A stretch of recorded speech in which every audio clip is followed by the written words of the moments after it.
Very well welcome. स्वागत है आप सबका मेरे नॉलेज प्रोवाइडर के इस वीडियो में। और इस वीडियो में आज हम डिस्कशन करने वाले हैं कि अभी रिसेंट स्टडीज़ के हिसाब से जो नॉर्थ वेस्टर्न यूनिवर्सिटीज़ हैं और आपके जो शिकागो विश्वविद्यालय है उसमें अब एक बात निकल के सामने आई है कि मंगल ग्रह पे या मार्स पे क्या लाइफ पॉसिबल है। तो बहुत सारे एक स्पेकुलेशन लगाए जा रहे थे कि टेराफॉर्मिंग के ज़रिए, मतलब हम मंगल ग्रह के वातावरण को बदल देंगे टेराफॉर्मिंग के ज़रिए। इसके लिए एक प्रेडिक्शन भी की गई थी कि क्या हम वहाँ पर न्यूक्लियर ब्लास्ट करके वहाँ का टेम्परेचर बढ़ा सकते हैं, तापमान बढ़ा सकते हैं, जिसके वजह से वहाँ तापमान इतने बढ़ जाएंगे कि वहाँ से सूक्ष्म जीवों को उत्पन्न या पैदा होने का एक पर्टिकुलर टेम्परेचर मिल पाएगा। बट ये बहुत ज़्यादा कॉस्टली एक टेक्निक था और इसमें कोई एक परफेक्शन लेवल की बात नहीं समझ में आती थी। अब आगे जाके यहाँ पर एक चीज़ हुई है, इस विश्वविद्यालय के रिसर्चर्स ने एक बात को फाइंड आउट किया है कि मंगल ग्रह पर लगभग वहाँ के सॉइल में मिलते हैं आपके आयरन और एल्युमिनियम जैसे एलिमेंट्स। ये आयरन और एल्युमिनियम जैसे एलिमेंट्स जो होते हैं वो सबसे ज़्यादा सन से आने वाली रेडिएशन को एब्जॉर्ब करते हैं।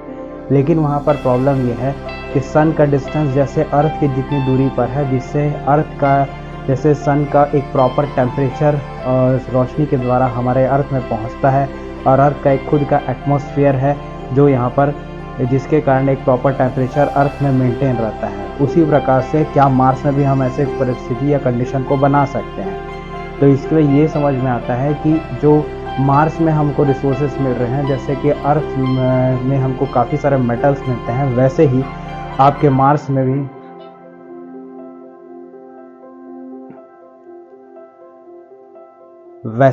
हमको मार्स में भी आयरन और एल्युमिनियम के स्पेसिफिक मेटल्स मिलते हैं। और आयरन और एल्युमिनियम के जो स्पेसिफिक मेटल्स हैं, इनका जो फॉर्म है वो इतना नैनो पार्टिकल्स है, जिसके कारण प्रॉब्लम ये अराइज होती है कि नैनो पार्टिकल की वजह से इनकी वो एफिशिएंसी नहीं होती कि वो सनलाइट से आ रही पर्टिकुलर रेडिएशन को एब्जॉर्ब कर सके।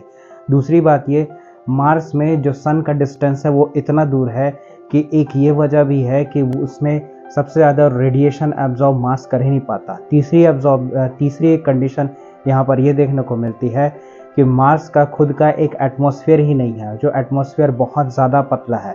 माना जाए कि यहाँ पर जो ऑक्सीजन कंसंट्रेशन है वो सिर्फ 0.1% है, लेकिन पृथ्वी में देखा जाए तो ये लगभग 21% के आसपास है। तो इस कंडीशन के हिसाब से भी मार्स का खुद का एक एटमॉस्फेयर नहीं है, और एटमॉस्फेयर है कि वो इतना थिन है कि सन की जो रेडिएशन है इसको वो एब्जॉर्ब ही नहीं कर पाएगा। तो इन सब चीज़ को देखते हुए रिसर्चर्स ने अब एक प्रेडिक्शन, एक टेक्निक यहाँ पर खोज निकाला है। वो ये कि क्यों ना हम यहाँ के जो आयरन और एल्युमिनियम के जो पार्टिकल्स हैं उनको नैनो रॉड्स में तब्दील कर दें।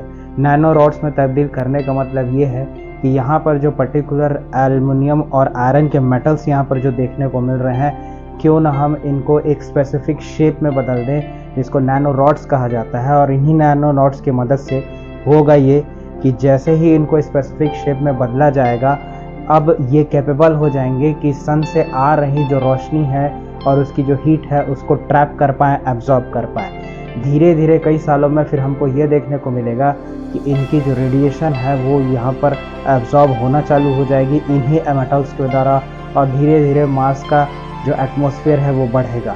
इसके कारण वहाँ पर माइक्रो ऑर्गेनिज्म को फैलने का और फलने फूलने का मौका मिलेगा, जिसके कारण धीरे धीरे वहाँ पर ऑक्सीजन कंसंट्रेशन बढ़ेगा और धीरे धीरे उनका खुद का या मार्स का खुद का एटमॉस्फेयर जनरेट होगा जो ऑक्सीजन से भरा होगा, और इस तरह वहाँ पर ऑक्सीजन कंसंट्रेशन धीरे धीरे बढ़ जाएगा।